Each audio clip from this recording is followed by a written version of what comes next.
Hello, and welcome to Metachemistry. This is episode 121, and we're back talking about the Krug once again. This should be our last episode before the Krug actually happens.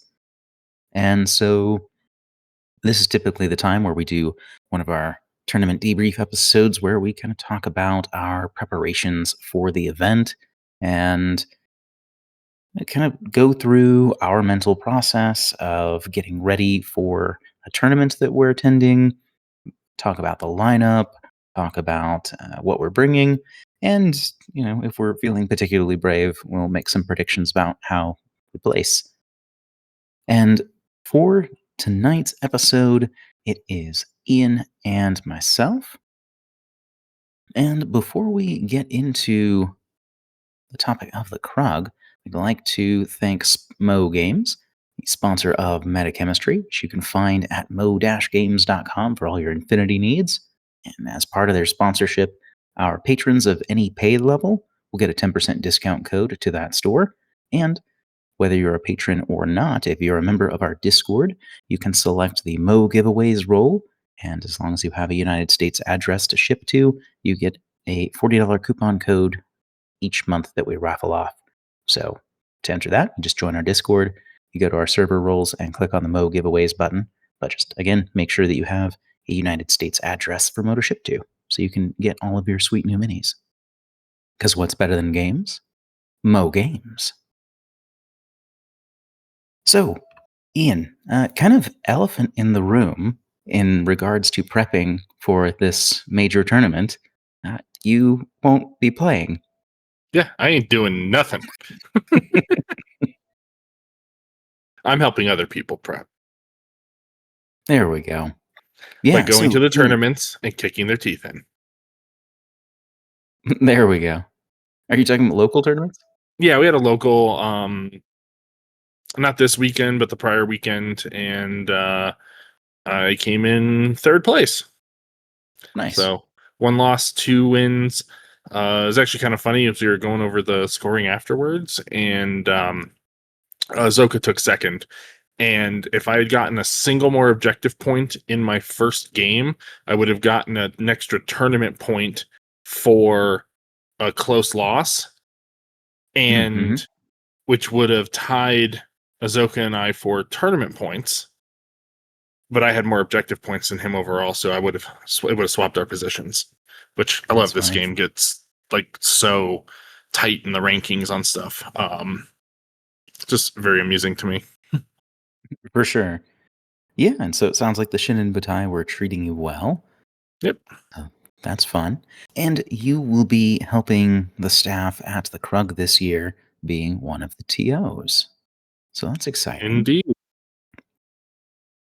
So, other than some local tournaments and, poring obsessively over rules, any other fun hobby-related stuff that's been going on for you over the last little while?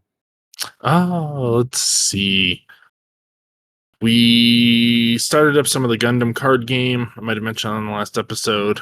It's actually a lot of fun when we got to play it. So it's. I'm not a big one for like TCGs. Like it's not a huge thing for me.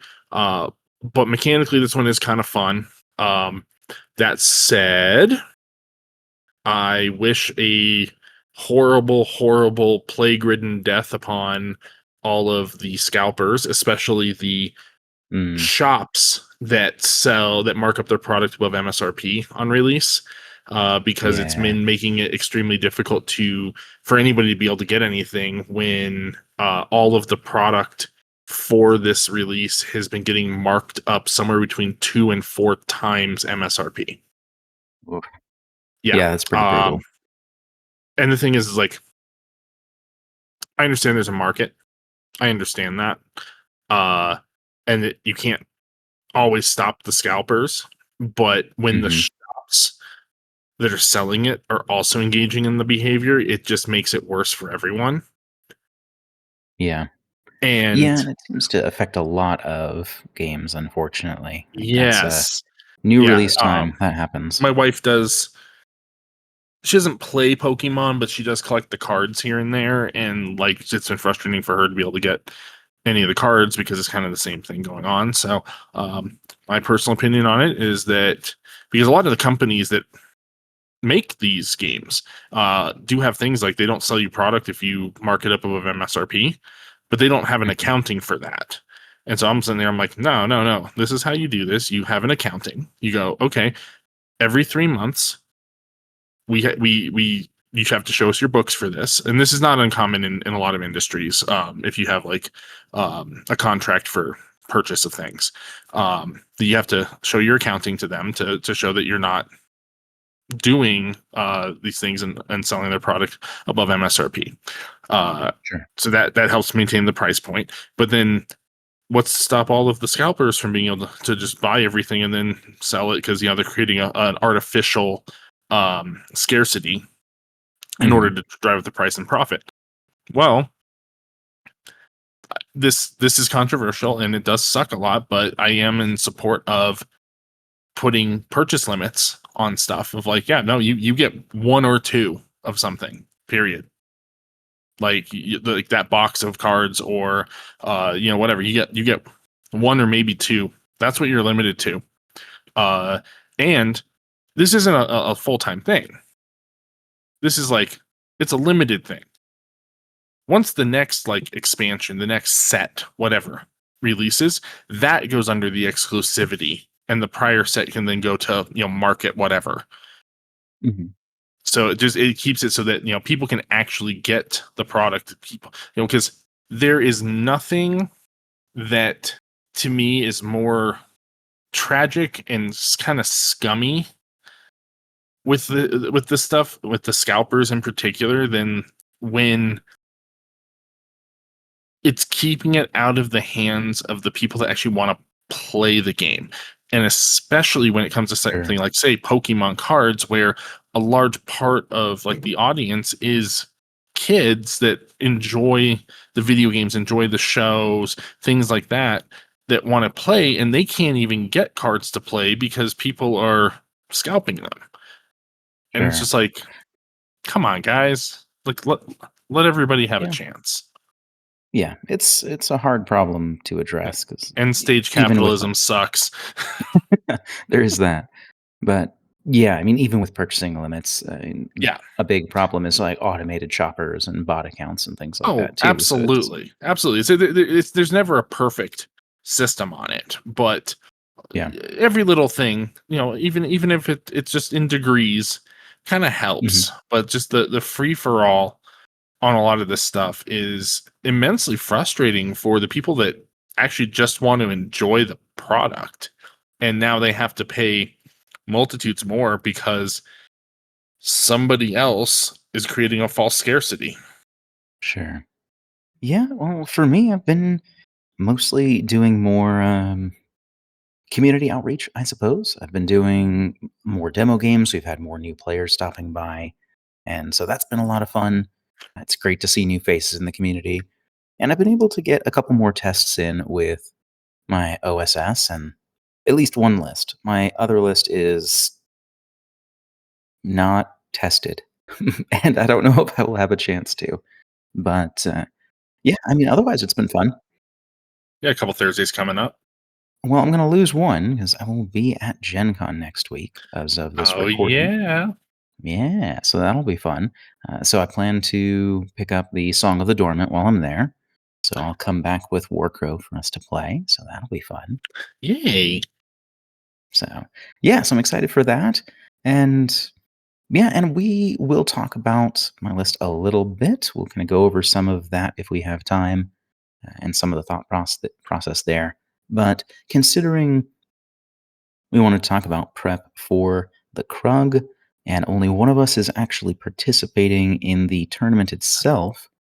We're going to kind of come at this from the perspective of some ways to help prepare if you have a limited time frame, whether you just don't manage to get as many games in as you would like, or you last minute found out you were able to make an event that you weren't planning on going to, or whatever the case may be there. That's kind of the direction that we'll want to focus some of this. So, with that, we are, of course, talking about the Corvus Belli Krug that's going to be happening here in a couple of weeks as of recording. That is the 22nd through the 24th of August. Really, really exciting stuff. This will be kind of the debut of the Corvus Belli Krug as opposed to the Colorado Krug, where they're going to send out Bostrail will be here.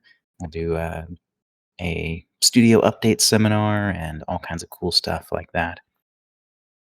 So, really excited to see how this goes. And it sounds like, based on how well it's been received just leading up to the event, I'm sure it'll even be bigger than this next year. And so, the lineup. Uh, we're going to be playing the missions that we've kind of talked about. We won't go into too much detail since that's kind of what the last several episodes have been in their entirety. We have Pong, Supremacy, Unmasking, Provisioning, and Firefight. We don't know the exact order, or at least I haven't seen it as of recording, but those are the missions that we're going to be going into. And so, Ian, kind of first, seeing that lineup, what sort of stands out to you about this suite of missions? You need specialists, except for Yeah, firefight. where you don't want as many specialists. Yeah. Yeah.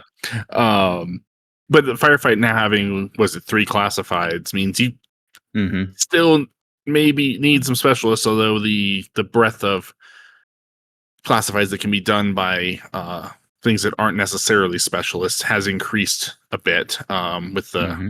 newest card pack. So that's kind of nice. I like to do those ones that need medium or heavy infantry. Those are the fun ones. Ideally, yeah. Yeah, if you can get away without types, that's great, but that's only, a chunk of the deck. Yep. So you definitely want some specialists. You need specialists to do all of the main objectives in all of the missions, with the exception of firefight. I mean, supremacy is also arguable, but do need specialists to flip the consoles, and that is some points. Mhm. Uh, so you could almost do like specialist heavy for Pong unmasking and provisioning, and then do specialist light, like maybe still have one or two Mhm. for firefight and supremacy, but Sure. firefight's definitely the outlier. I love that it's in there just to throw a kink in people's plans. Like, because I'm the guy that I will actually not take any specialists in that mission and just sacrifice those points so that you don't get those points. Sure, sure. Yeah, I agree that firefight is kind of there's typically at least one sort of like oddball mission that has notably different requirements than the others, and I agree that firefight is that one in this particular setup. I would say the thing that jumps out to me, in addition to what you said, is mobility is Hmm. exceedingly important. Like supremacy, you need to be able to get around the board and take the zones that you need to have a presence in. Bpong, you need to have troops that can go mess with the beacon and get on the consoles, especially with the Krug FAQ ruling, which looks like was directly from Heloise, that, yeah, you place it at the within 4 inches of the troop at the end of its move. Or any So you point of have the move. or any 4 inches of any point. Yes, 4 inches of the path of movement. So if you have a fast trooper, like you have something on a motorcycle or A similar, Garuda. or a Garuda, which that part comes later. Yeah. Yeah, so you can really toss things around really fast in that mission. Unmasking, being able to get to the these decoys and the designated targets, Hmm. especially since and speed is a little bit more important in that one because it's an exclusion zone, so you can't always get exactly where you need to be with Yeah. infiltration or similar. I find super jump to be like Economy Plus as well, but super jump to be very important in unmasking, just to Hmm. be able to get the most direct route to wherever those HVTs happen to be. Right. Yeah, exactly. And so yeah, there's a lot of demand for mobility in these missions, and so that's something that I wanted to try and focus on with what I was building. And again, just as a reminder, I'm playing Operation Subsection, and yeah, so I kind of wanted to go back to them, which will go to one of our first points in terms of preparing for events when you have little time, and that is play what you know or what you're Mhm. comfortable with, because theoretically you already have practice with said faction, and so if you're trying to give your best performance and you haven't really had a lot of dedicated or concerted practice towards that event, it can be beneficial to not be overly experimental at those points. And I am at least partially listening to this advice, but not entirely. There's definitely some experimenting going on. But, you know, do as I say, not as I do. No, I mean that's a big one for me because things have been really kind of nuts in my life, so I haven't had a Hmm. ton of time to be able to like do up new lists and practice them and iterate and this kind of stuff here and there because I haven't been able to necessarily make it to a lot of like the weekly game night for Infinity, but I have been able to make it for more of Hmm. like the local tournament stuff. But so obviously not being able to really practice for the missions on those, but still placing, I said like third place, a point away from second place at the last one. And their list that I wrote a while ago, Hmm. I went through and I was like, yeah, this list has stuff that can do this mission. So I ran those Yeah. and did fairly well. The one list in particular that I ran, it just I find it's is kind of close to a general like good all comers list with Shin and Butai as Hmm. I've put together. And it kind of just has the tools to do any objective heavy mission. And where that comes out at that tournament in particular was I played it in provisioning and Hmm. beat that 9-0 because it just has the Nice. tools to do it. It would have been 10-0, but the Hatamoto decided to fail 4 whip rolls in a row to Oh pull the no. second box out of the center objective. He just couldn't get it done, which meant that I did not have Yeah. those 4 orders to go grab the final box. I still think it was the right play to keep going with him because he was the easiest in the fewest amount of orders to grab a box and drop it into the safe zone. Sure. So, no. And then the other mission was unmasking, and I won unmasking 10-1. So, Yeah. and impressively with that one, my opponent hit me really, really hard right off the bat Hmm. and killed like all of my big stuff. Like kills the Shizoku, kills uh you know my 8 TR bot, kills like all of my stuff that can really like go toe to toe. He was playing vanilla combined and had an anathematic and a Caronted and Norkius and all this stuff. BP Which boys. left me with, well, skirmishers, Hmm. lots and lots of skirmishers, including several Kuriamis that were in hidden deployment. And There you it go. was they did the job. Uh, a Nokazaru took out Norkius in CC. That's pretty good. That's kind of unlikely. It's 1.5 dice on 23 versus 2 dice on 24, I think. So like the odds are still slightly in his favor, but I crit, he didn't. Um, sure. And then he did not survive Yeah, so he didn't pass either save, is what had to have exact. happened there. Yeah, Yeah, yeah, exactly. So that's yeah. what it So was. that's uncommon, but Yeah, these things but do the happen. thing is, amongst CCs over 20 with martial arts skills, it's kind of a, Hmm. well, we got to keep rolling until somebody doesn't crit. and Right, then right. that that the fight's over. And that's kind of what happened right off the bat. Other than that, it was anathematic reveals and starts going on the thing, and so I hacked it because I revealed the Kuriamis, they were hackers, and I hacked it and isolated it. And then I super jumped one into CC with it and put a wound on it. And then I just left it there because he counter hacked me through a repeater and isolated the Kuriami. And I just said, fine, you can Oh, suspend orders to dig yourself out. And that just sure, is what sure. it is.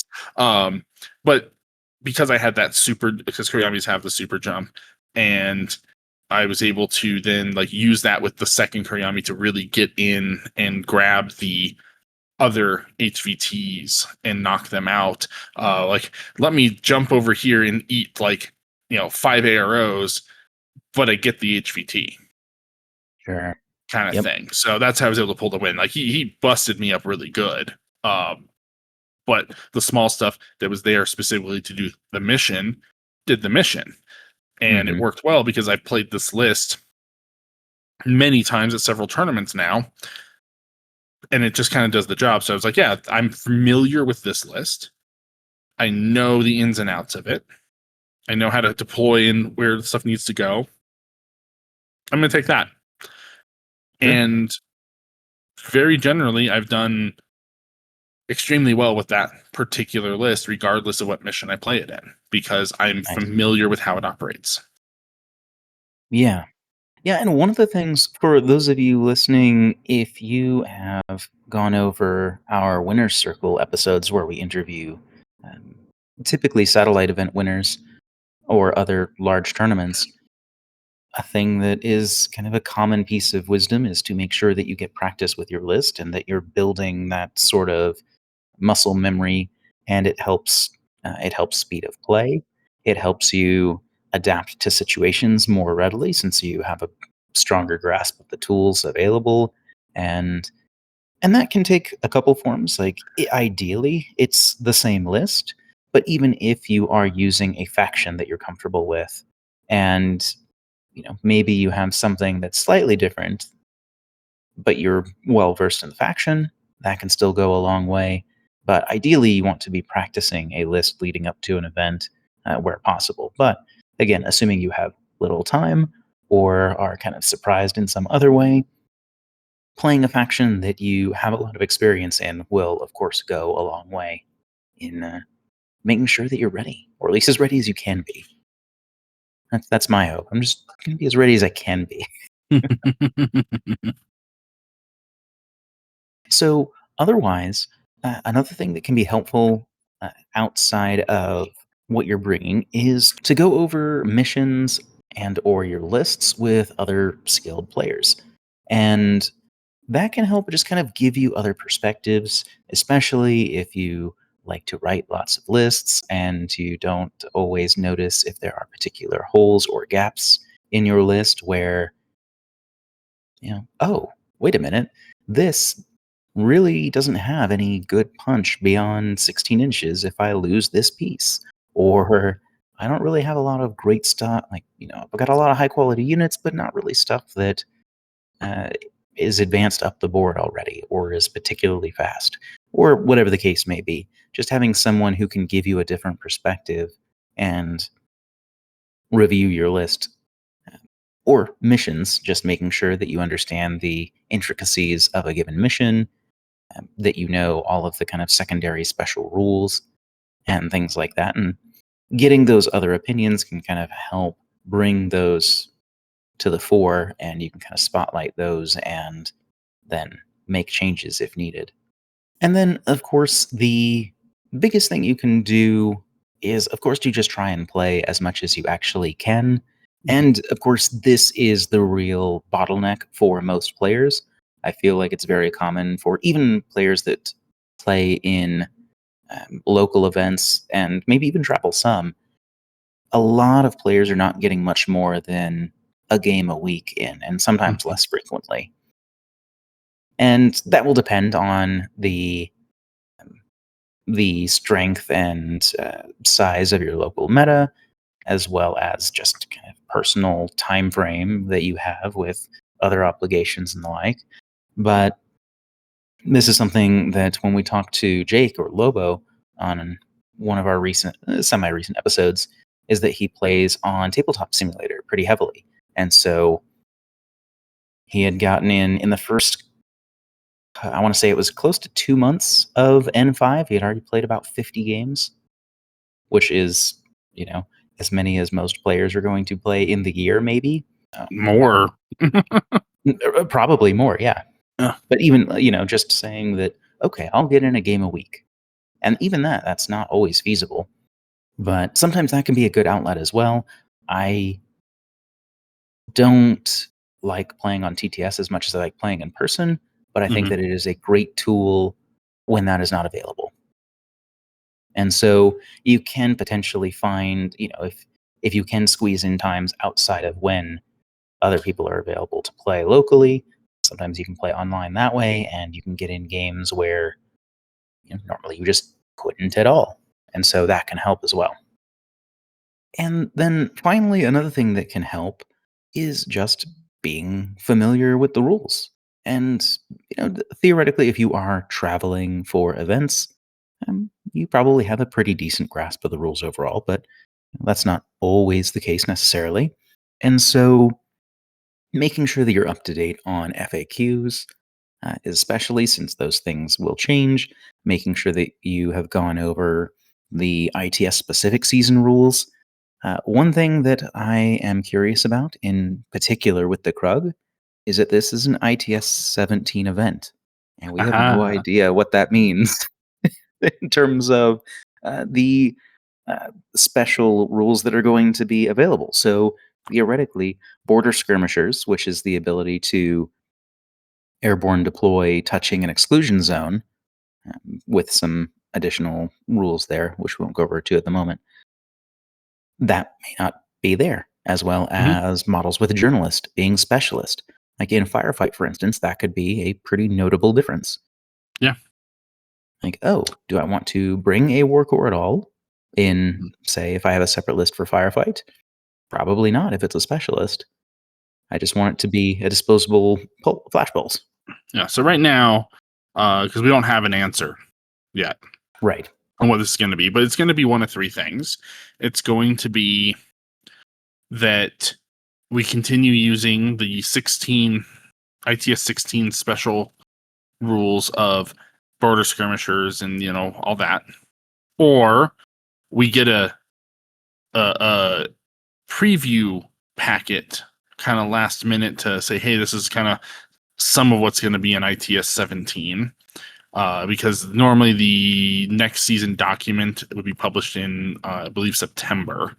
So there's usually But the about a interplanet, yeah, yeah, like 6 weeks or so between the interplanetarium and the start of the next season. right. So But the interplanetaria was earlier this year than yeah, previous. yeah. So it's a situation where okay, so either we continue with ITS 16 special rules, or maybe we get the early preview ITS 17 rules, or and this is what I feel is probably the most likely is that maybe the Krug is just going to forego those specific ITS rules, just for ease of everything. But I don't know. That's actually kind of up to CB and the Krug organizers, on how this can be presented. But we don't have an Mhm. answer on that yet. Yeah, I haven't heard anything as far as that goes. I know that that's something that Corvus Belli would obviously want to have uh, the most time possible to iron out, and don't necessarily want to make those sorts of things public too far in advance. Yeah. But also, it would be nice to have some of that information to prepare for the event that is intended to be the kickoff for that season. Hmm. So I'm hoping that that will be present. I mean, that won't really give a whole lot of time to pivot in terms of any list changes that might entail, but Yeah. I don't think that that will be critical, especially if it can be done. Maybe if it's even 2 weeks in advance, that would be nice. Yeah. But we'll see. Yeah. As Hmm. of recording, no idea. But yeah, and then the stealth ops might not be a thing either, Yeah. because that was a 16 part 2 edition, and whether or not some selected model happens to have stealth also has some pretty hefty implications in terms of how you can deal with said models. Mm-hmm. Yeah, So it's a we'll weird see. situation. Is almost everything I've been taking has stealth. So who wants Sure. a silenced pistol? That's the real Right. question. There you go. Who wants the silenced pistol? Yep, pretty much. So, yeah, with that, I figured that I would, in a perhaps self sabotaging manner, got, uh, go ahead and talk about what I plan on bringing to the Do it. Krug. Do it.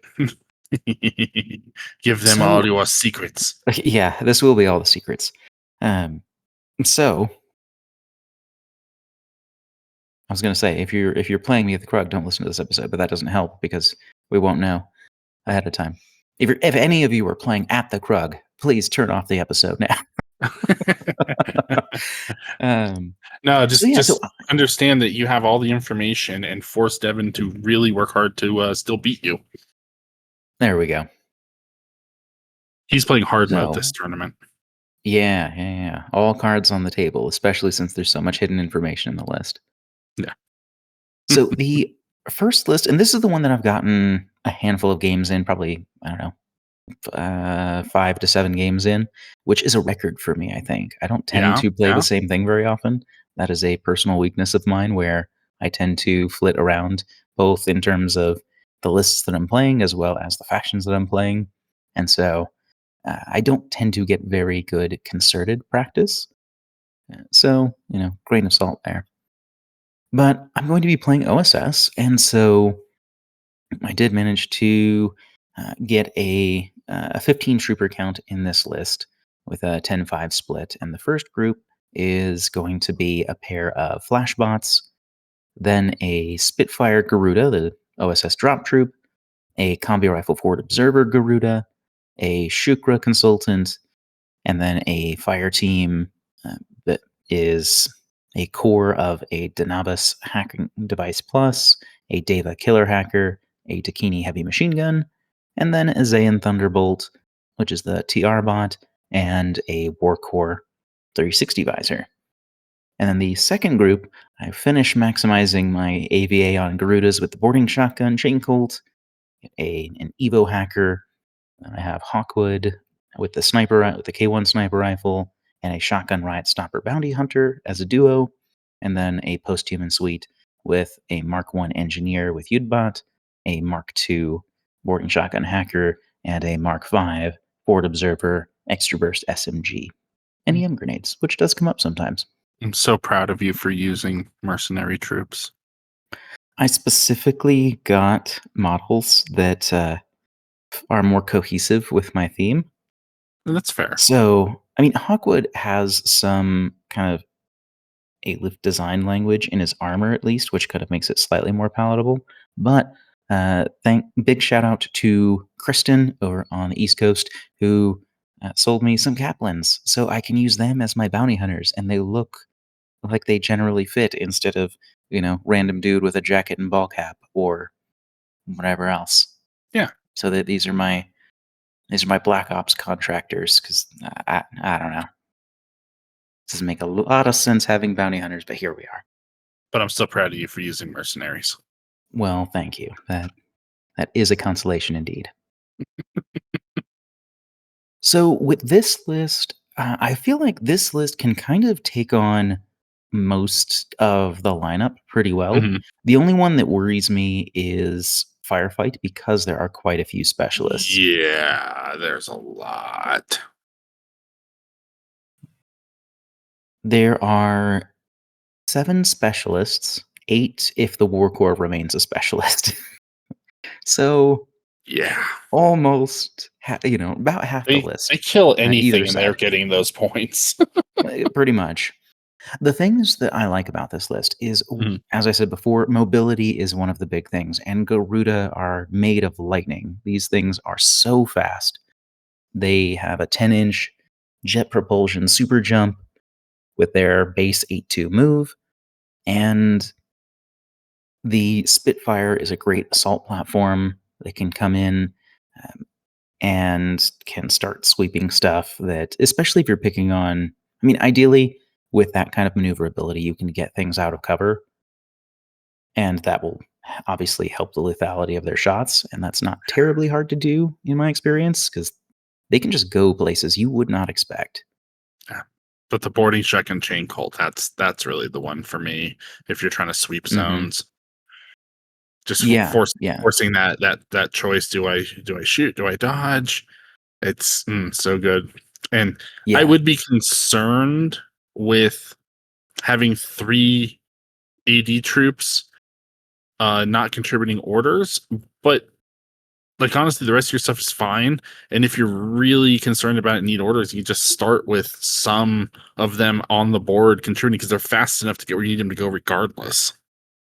Exactly. Yeah, and it depends because part of it will be is while there is an Evo hacker to in part assist them in landing, Mhm. ideally you want to be parachuting these in if you can, and that will help a lot in terms of getting them up the board. But in some boards where these sides might be wide open and there's nowhere to really walk in, and I can't afford to miss the drop on a 14 even with controlled jump rather. Deploying on the board might be an option too. Yeah, that's the thing. People remember, just because a model has airborne deployment or hidden deployment or forward deployment or something that allows it to deploy in a manner other than normal doesn't mean you have to use it. If there's a more advantageous use for that model where it's not utilizing one of those, you can do that. So Yep. just keep that in mind. Yeah, exactly. And I think that in previous editions, combat jump was too useful to just drop something in a deployment zone. Considering most of them have gotten super jump, and most of their weapons have shortened. Like we don't see HMG or sniper rifle drop troops anymore. That Yeah. the super jump and the speed that applies makes them much more reasonable to actually have in your DZ as an alternative. So, easy things to get out of the way first. The defensive suite is effectively the pair of flashbots, the TR Thunderbolt, the War Core, and the kind of hard arrow. The other hard arrow, I guess, besides the TR bot, is Hawkwood with his K1 sniper rifle. Of course, you're probably familiar with Hawkwood by now, but his K1 sniper rifle is firing 3 rounds in ARO since he's duoed and it's in a composed team because he counts as a bounty hunter in OSS. And so he's firing 1 burst plus 2 special die. And even in active, he's firing 2 burst plus 2 special die. And so while his damage output isn't insane, he's going to commonly win fights or stall things out Hmm. because he's still armor 3. He's no wound incapacitation with shock immunity, so he's like effectively a light heavy infantry. He has mimetism 3. He's BS 13, and so he's actually a pretty good roadblock, and he has good close in tools. Like one thing that came up in at least one of my games is I had a Raziat come in and try and deal with him, and it flew up to fire at him, but he's got a multi pistol, and that's firing 3 dice. So there's 3 chances to land a DA round. He also has a nanopulser, which is +1 burst on active turn, Hmm. which is a little less relevant, but still something that can happen and cause problems. And so Hawkwood is just a very, very good ARO piece. He's one of the like he's in the vein of the Black Air. I still think the Black Air in terms of just a hard stop arrow is probably better because it Hmm. stacks MSV. But but Hawkwood is a bit tougher, and so there's a Yeah. little bit of a trade off. He's also threatening to kind of anything, being K1, barring low 0 armor models or arm immune models. Yeah. And he's got a better chance than most models in his category to successfully defend himself in CC. Yeah, he actually has a little bit of CC going for him. Like, I wouldn't want him to be there, but he is Nope. CC 22 with martial arts 1, and he's got a DA weapon. Hmm. So I mean, it's not nothing.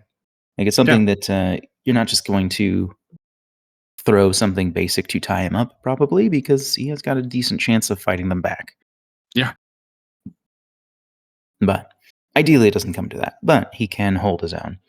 So that's kind of the those are the kind of the line in the sand units, and then the offensive kit is going to primarily be in the form of the Garudas and the Dakini fire team, the operations fire team that's got the pair of hackers. That's where the info war comes in, where we have a pitcher and we do have baggage to reload it, and the Deva and Dakini count for composition purposes, and so it is a special die on the pitchers to make that BS11 a little bit more reliable.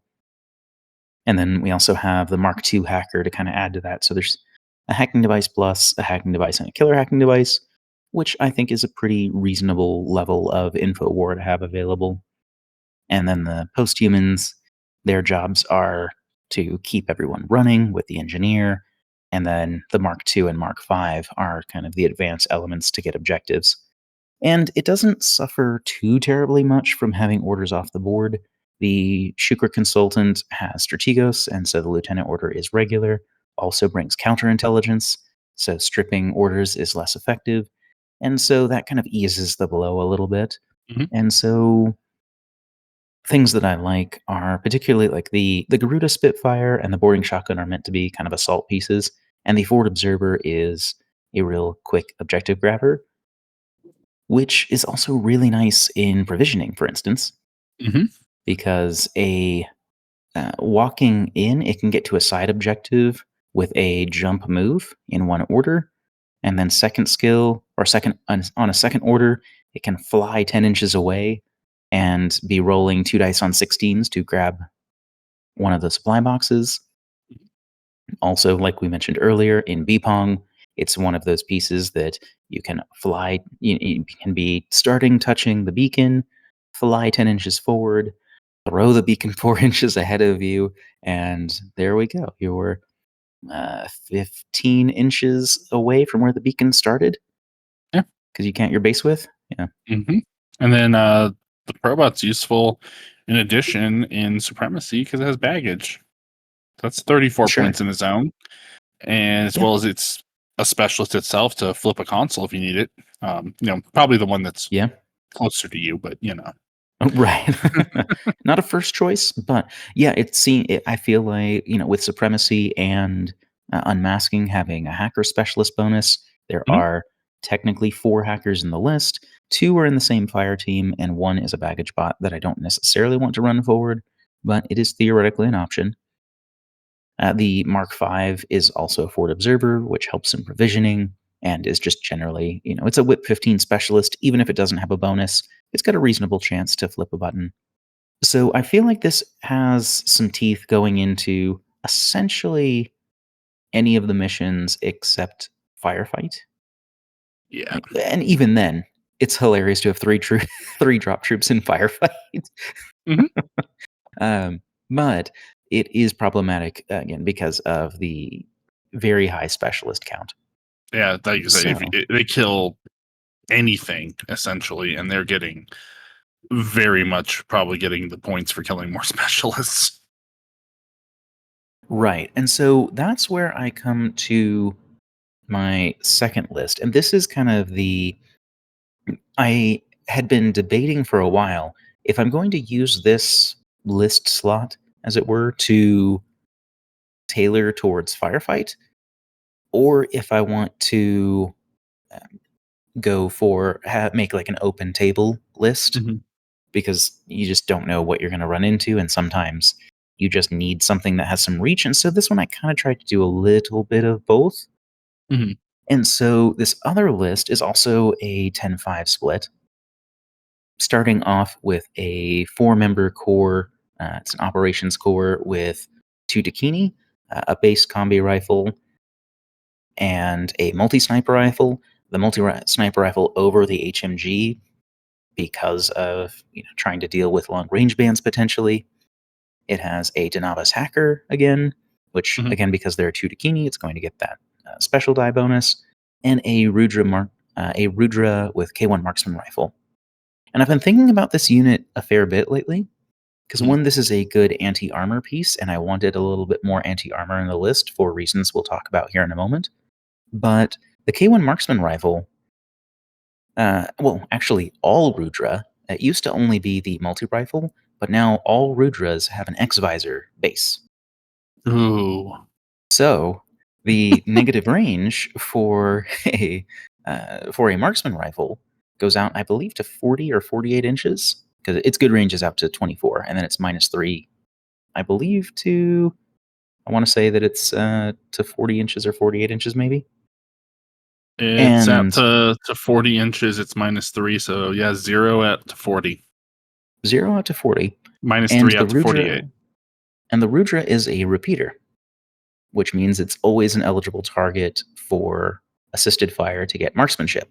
So it can be throwing out to 40 inches, barring mimetism, or I guess albedo with marksmanship on. 12, No, 4, no, this ignores too many things. no, it still cares about mimetism and albedo. But This it is ignores totally it's fine. ignoring cover, it's ignoring armor, it's ignoring Ignoring range, range. sort Like of. it's too many So things. yeah, so it's three and a half dice in the fire team with K1 ammo out to throwing 12, looking for 12s. Sorry, looking for 12s uh, on a distance up to 40 inches, and that seemed really appealing to me. Like something. This is kind of like my interesting tech piece to kind of try out. Mhm. I like it. And yeah, so again, as mentioned, it has an Evo hacker in it, and then Maximus as a lieutenant. And so Maximus, we've talked about Maximus a lot. He comes up regularly because he's just kind of a unique piece. But one, killing more lieutenants is a thing in Firefight, and Maximus is wildly difficult to actually pick up off the table Mhm. unless you have I very can specific gear. I can verify this. Yeah, He does not want to die. yeah, because he has the 3 structure while being in his tag state, and then and he's armor 6 with immunity armor, and he's a reasonable combatant, out from CC out to 32 inches. And because Thunderbolts are using forward back range bands, they then go to 0 after 32 inches, not straight to a penalty. Mhm. And so that again kind of helps alleviate long ranges a little bit with his +2 burst Thunderbolt. And yeah, he has to take 3 damage to get him out of the tag, which drops an Eclipse Zone on him when that happens. And then he's still armor 3 and immunity arm, and he's in a smoke cloud, or an eclipse cloud, rather. So trying to actually pick him up off the table in a turn is very, very difficult, unless you just do an insurmountable number of hits or something. Like he's very tanky. Then we've got a couple net rods, a Zayn total reaction bot with a heavy machine gun, because the points were there, and a war core. And then the second group is a pair of flashbots, a Spitfire Garuda to still kind of have an assault piece, especially one that can just kind of walk in anywhere in firefight. And then just to kind of keep things running, I didn't want too many specialists, but I had to bring a Sophotect. Uh, so the Sophotect is there since I have kind of a mix of units, and she can fix Max regardless of what state he's in, which is nice because he switches to Vitality once he gets out of the tag.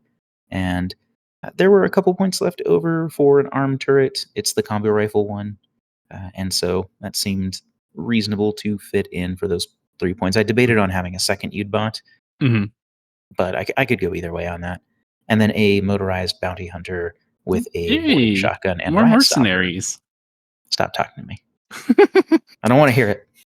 Now, I like the Sophotect, because it's a nice concession to like utility and doing the classifieds while also being one specialist that can do multiple objectives. But I do like that. That said, you still have 3 to 5 specialists in this, depending on if they get Maximus out and kill him, and then the War Core, if that is counting. Yeah, so up to 5 with the worker, right? Mhm. Yeah. Yep. Now, I said I So really do like the idea of the Sophotect for firefight because it you're not taking 2 specialists to get that utility. You're taking 1.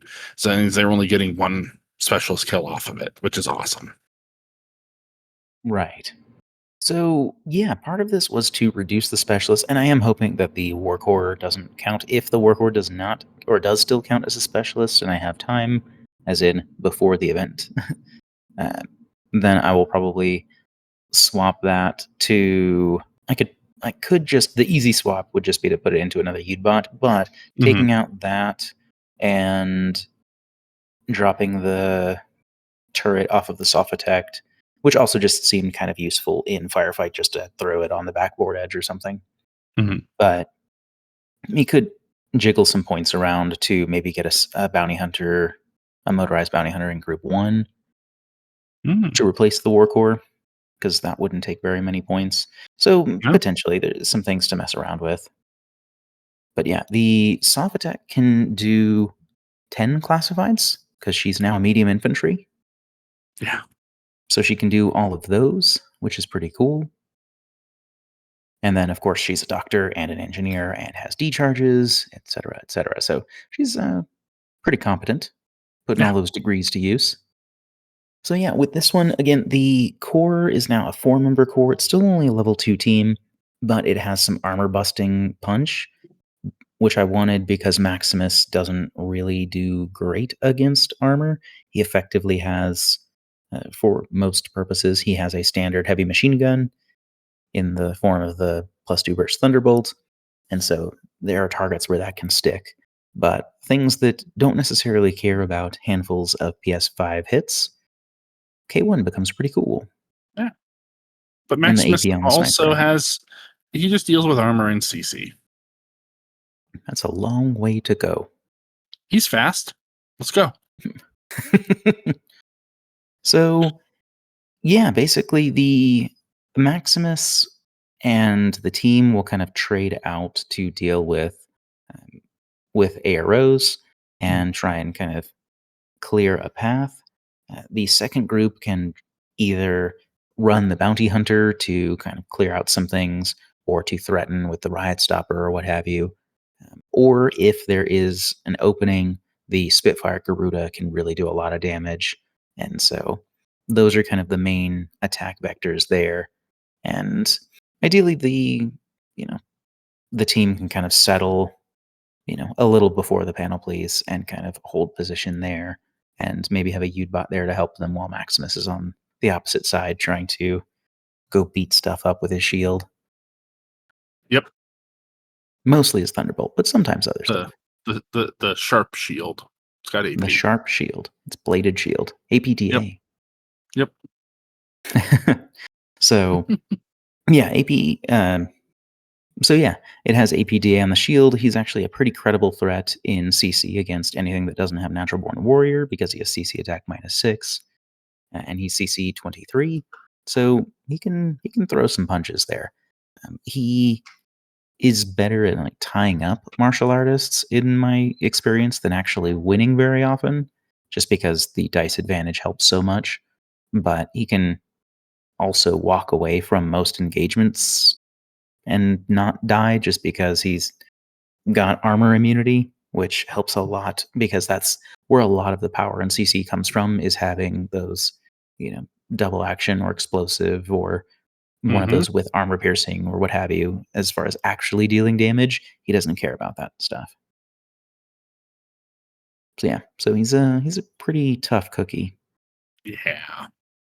And then this one, I feel like it doesn't necessarily have the ARO presence of the other list. It's not having Hawkwood is a big difference for sure. The Mhm. Zayn is upgraded to a heavy machine gun, so it can do more damage and throw more dice. But if you run into something with high mimetism or somebody's throwing smoke and using MSV or whatever, they're going to fold like the most TR bots would anyway. You heard it here. He's telling you how to beat the list. That's right. Behold my magnanimity. So, yeah, so that's kind of what I'm looking at, and it's not set in stone. So if we end up playing and you're talking about my list, you're like, hey, you don't have that in your list. I'll show you because I could have changed it. You don't know. I haven't. I don't have to submit lists yet. So yeah, so we'll see. And ideally, we'll get some season 17 information before that actually happens. So that would be nice. That's, fingers crossed for that.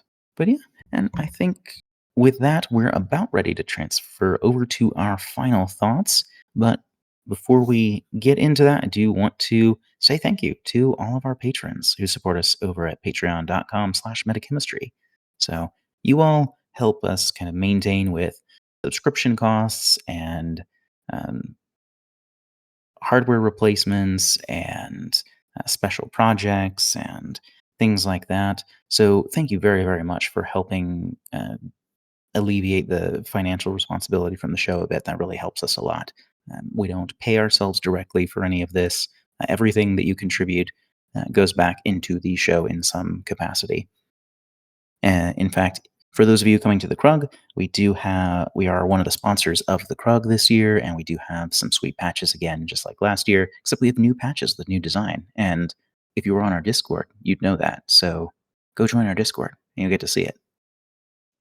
And speaking of, we'd love to have you anyway, even if you're not interested in sweet patches. I don't know why you wouldn't be, but in case you aren't, you can find all kinds of other cool Infinity stuff to go over, where we're talking about lists and units and talking about sweet terrain and painting projects and all kinds of good stuff there.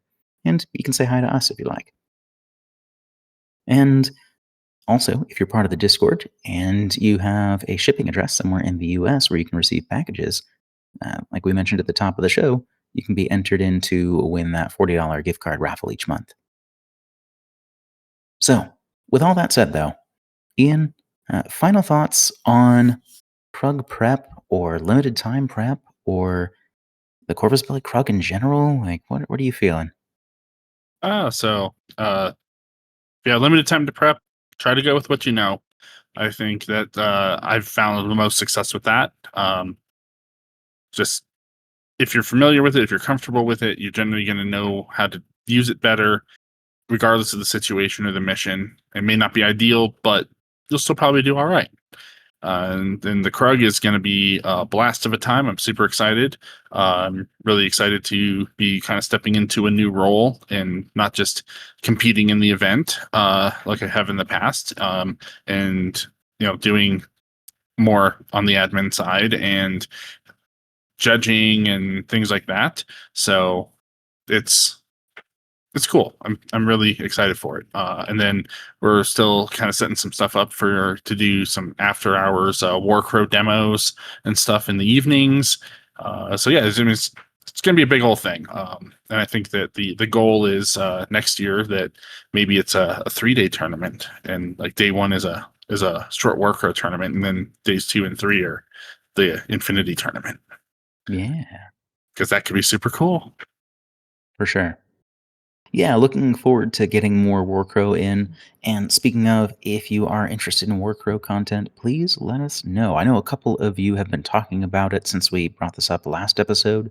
And yeah, I'm still interested to see. I am at a point where, and I may have already put it out by the time this episode airs, but I do want to get a more formalized poll because the biggest thing for us is not a lack of willingness, it's a lack of time. And so this is something where if we did more Warcrow content, that might cut into some Infinity content, at least currently, until we can kind of find a better workflow and squeeze more hours into the day. I'm pretty sure there's a way we could do that, right?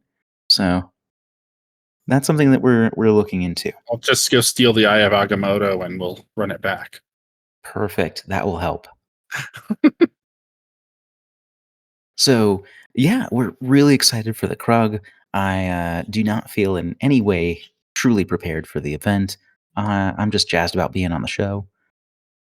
And yeah, it is something that I'm conservatively hoping for a 3-2 record. because, again, I don't feel very prepared.